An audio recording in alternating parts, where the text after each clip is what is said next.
اعوذ باللہ من الشیطان الرجیم بسم اللہ الرحمن الرحیم لا يحب اللہ الجہر بالسوء من القول الا من ظلم وکان اللہ سمیعا علیما صدق اللہ العظیم۔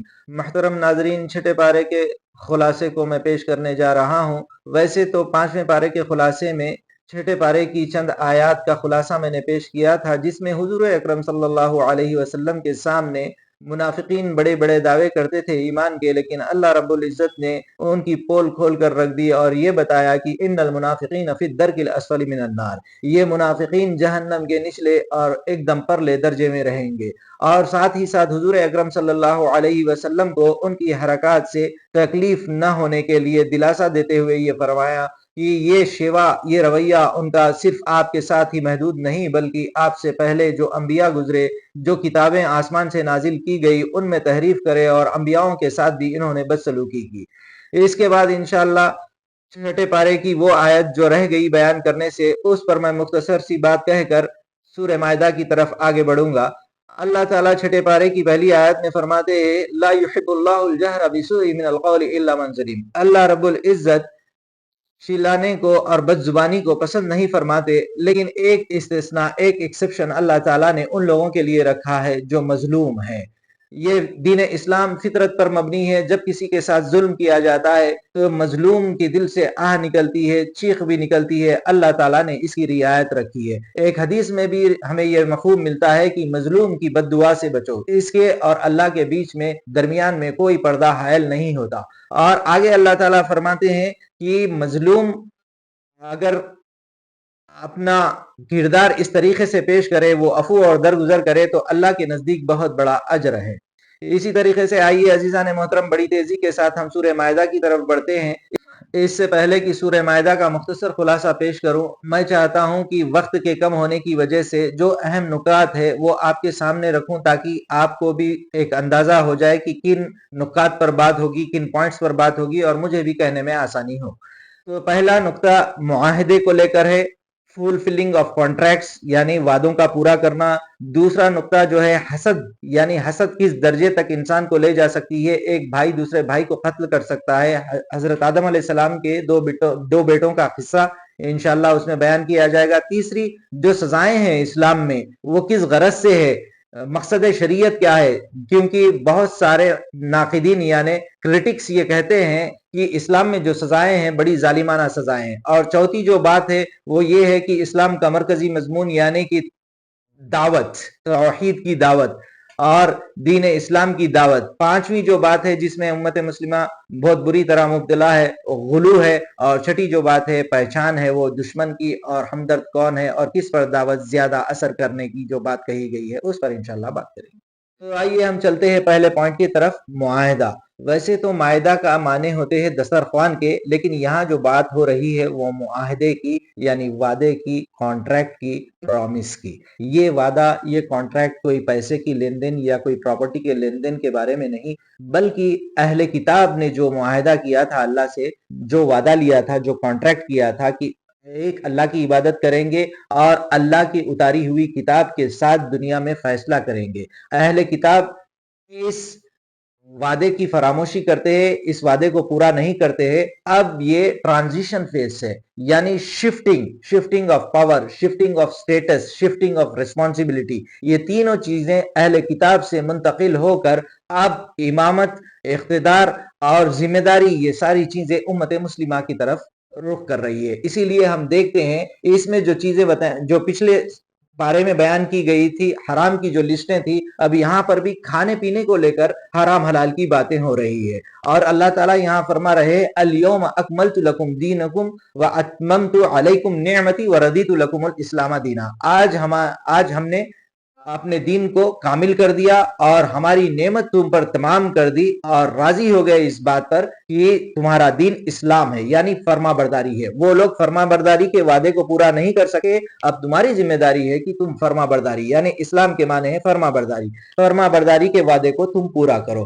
اسی طریقے سے عزیزان محترم، اس میں یہ بھی بات بتائی گئی ہے کہ کھانے کے لیے جو جانور اللہ تعالیٰ نے حرام کیے ہیں اس کی بات کہی گئی ہے کہ وہ جانور جو مردار ہے یعنی نیچرلی جو مر گئے، ذبح جس کو نہیں کیا گیا وہ حرام ہے، اسی طریقے سے بہتا ہوا خون حرام ہے، اور اسی طریقے سے غیر اللہ کے نام پر ذبح کیا گیا ہوا جانور، اور گلا گھونٹ کر جو مارا گیا، جو سینگ سے جو لڑ کر مارا گیا، درندوں نے جسے پھاڑ دیا، آستھانوں پر جو ذبح ہو گئے، اور اسی طریقے سے دوسرے بھی جانور ہے جو حرام کیے گئے ہیں، اس کی ایک فہرست اللہ تعالیٰ نے اس سورے میں بیان فرمائی ہے۔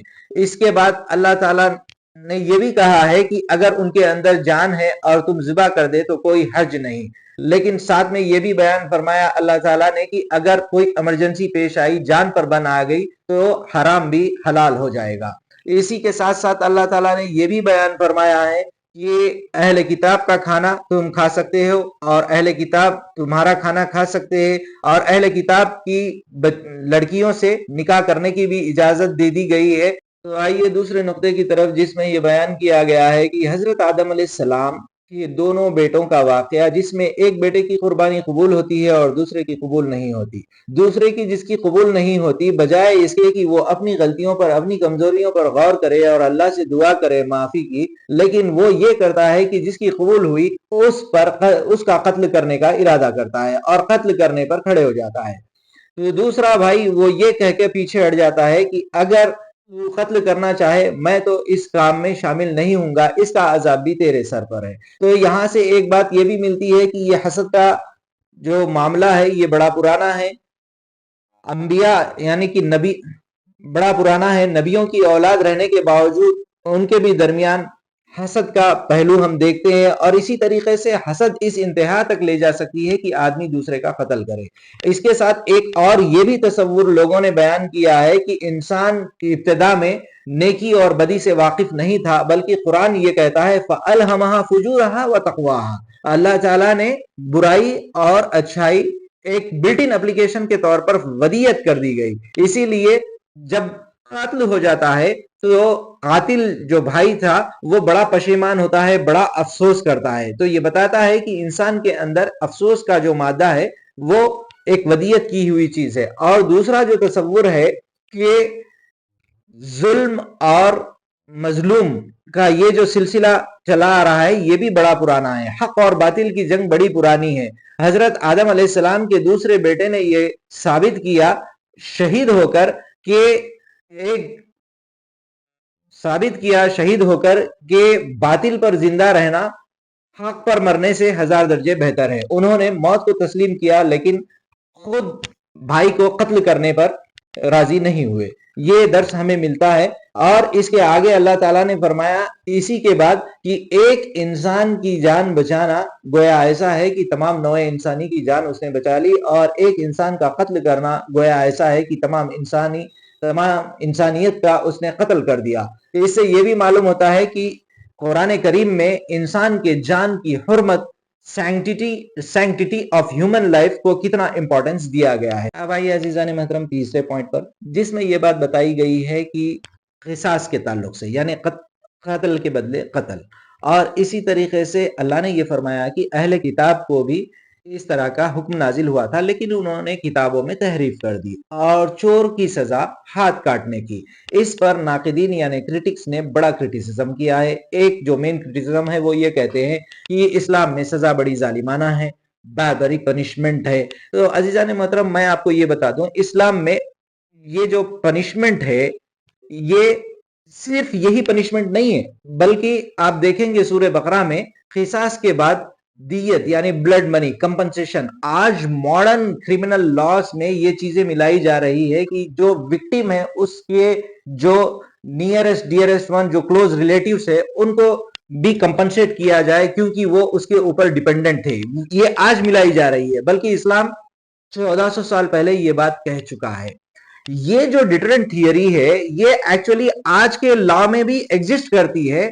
وہ ڈیل کرتی ہے ہیبیچول افینڈرز کے ساتھ، یعنی جو پیشہ ور مجرم رہتے ہیں ان کے لیے یہ بات بتائی گئی ہے کہ ایک کو مارو 100 کو سدھارو، یعنی کہ تھرا اٹھے مجرم قسم کے لوگوں کی سوچ تھرا اٹھے، یعنی جو شریف بھی ہے جرم کے پیشے میں جانے سے پہلے وہ گھبرا جائے کہ یہ جرم کس راستے پر اس کا انجام کیا ہوگا.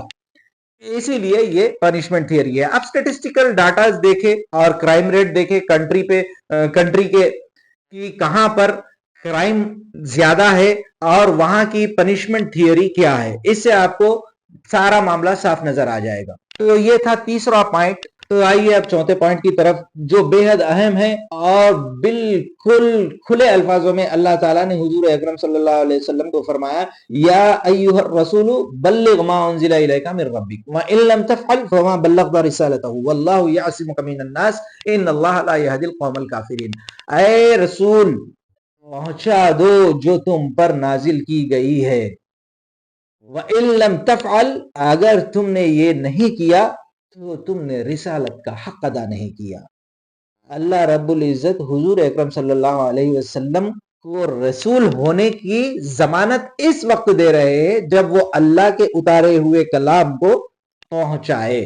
اور اس کے ساتھ کیا فرما رہے فما بلغت اور اس کے ساتھ کیا فرما رہے واللہ یعصمک من الناس یہ لوگ تمہارا کچھ نہیں بگاڑ سکتے اور اللہ کافر لوگوں کو ہدایت نہیں دیتا. آج دین اسلام جس چیز کا سب سے زیادہ محتاج ہے وہ دعوت ہے. اور دعوت کے لیے حکمت ضروری ہے, دعوت کے لیے علم ضروری ہے, دعوت کے لیے قرآن سے جڑنا ضروری ہے. اللہ کے نبی کو جس چیز کی دعوت دینے کا حکم اللہ نے دیا ہے ما انزل الیک من ربک جو تیرے رب کی جانب سے نازل ہوئی ہے اس کی تبلیغ کر. تو مجھے اور آپ کو چاہیے کہ قرآن کی تبلیغ کے لیے قرآن کا دامن تھامے, قرآن کو پڑھے, قرآن کو سمجھے, قرآن کو پہنچائے اور اس کے بعد جو پریشانی آئے اس پر صبر کرے کیونکہ اللہ تعالیٰ نے صاف طور پر کہا ہے کہ یہ لوگ تمہارا کچھ بھی نہیں بگاڑ سکتے. اب آئیے اس کے بعد پانچویں پوائنٹ پر جس میں اللہ تعالیٰ نے بیان فرمایا ہے غلو. آج ہم دیکھتے ہیں کہ امت مسلمہ میں غلو اتنا بڑھ گیا ہے. غلو کے معنی یہ ہے کہ ہم کسی چیز کو حد سے زیادہ یعنی جو مقام ہے اس سے زیادہ اہمیت دینے لگے. یعنی پیر اور مرشد کو پیغمبروں کا مقام دے, پیغمبروں کو خدا کا مقام دے. جو بنو اسرائیل اور بنو نصارہ نے جو کیا تھا وہ یہی کیا تھا. وہ اپنے علماء کو رب سمجھتے تھے. پوچھا گیا نبی اکرم صلی اللہ علیہ وسلم سے کہ ہم تو اپنے علماء کو رب نہیں سمجھتے. حضور اکرم صلی اللہ علیہ وسلم نے پوچھا کیا تم یہ نہیں کرتے کہ علماء حرام کہہ دیے تو تم بھی حرام کہتے ہو, جو چیز کو حلال کرتے ہو تم بھی اسے حلال کرتے ہو, یہی تو رب بنانا ہے. کیونکہ حلال اور حرام کا اختیار اللہ رب العزت کی خاص اللہ رب العزت کے پاس ہے.